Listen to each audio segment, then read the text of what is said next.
all of the voices come up because the body's wanting you to think the same way so you can make the same choice, so you can do the same thing, so you can create the same experience, so you can feel the same emotion, return back to that familiar place. Why does the body want you to stay in a familiar place of fear and stress when it's not the most optimal place to be in this physical world? I think it because the emotions cause us to see the future through the lens of the past, because the emotion is a record of the past. So you're always planning for the worst thing to happen when you're in that state.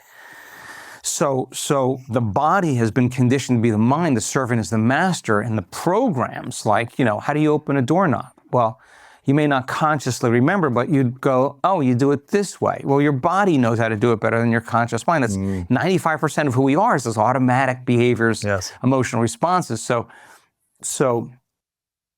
epigenetics says the environment signals the gene. But the end product of an experience in the environment is an emotion.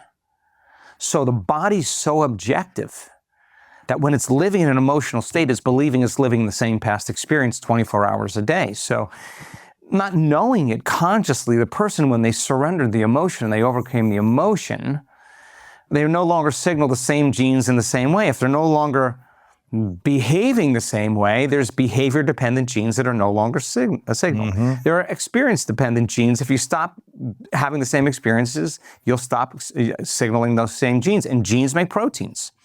And proteins are responsible for the structure and function of your body. And the expression of proteins is the expression of life. So without knowing it, they changed.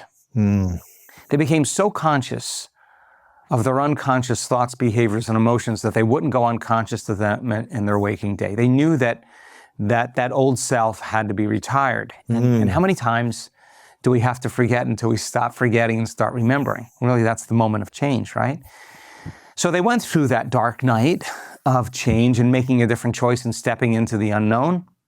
And of course, the body wants to be in the familiar because we've been conditioned that the unknown is a dangerous place. I mean, you run from the unknown when you're living in survival. So taking a chance in the unknown, if you're living in stress and living in survival, goes against what's programmed in our biology in terms of survival. Cling to the known and wait for the threat or danger to go over. But for the most part, if the body's addicted to the emotion, it's going to be constantly obsessing about the worst case scenario in our life.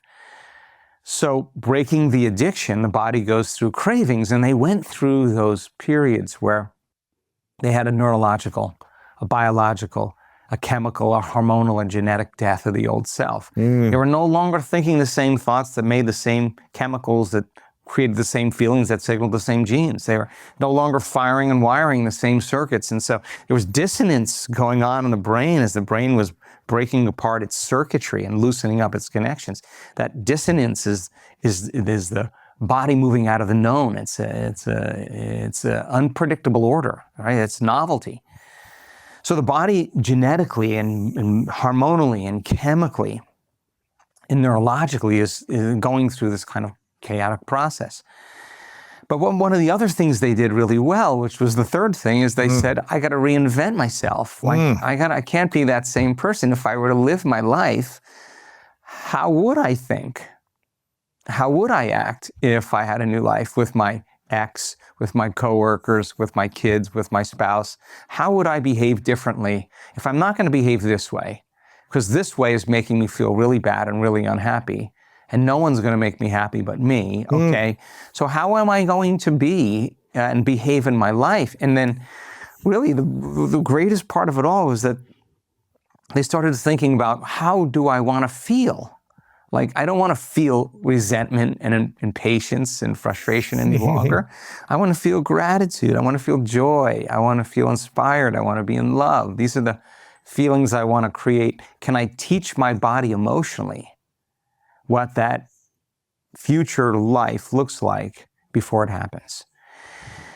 And this was where it got really exciting for me, because they weren't visualizing their disease going away. They weren't doing their inward work to heal. They were doing their inward work to change. And when they changed, they healed, right? Interesting. So if a belief is just a thought you keep thinking over and over again until it's hardwired in your brain, it's automatic, right?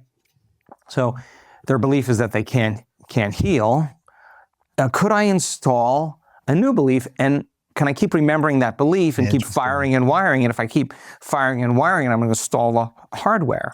If I keep doing it over and over again, after I'm firing and wiring new circuits and I have the hardware, well, the circuits fire easier the more I do it and become more like a software program. Could that be the new belief, the new voice in my head that says I can heal? Do I want to believe this or I want to believe this, right? So with intention and with attention, they kept reminding themselves what they did want to believe. In other words, they kept remembering to think that way. And if you keep doing it over and over again, of course, that's a belief. So.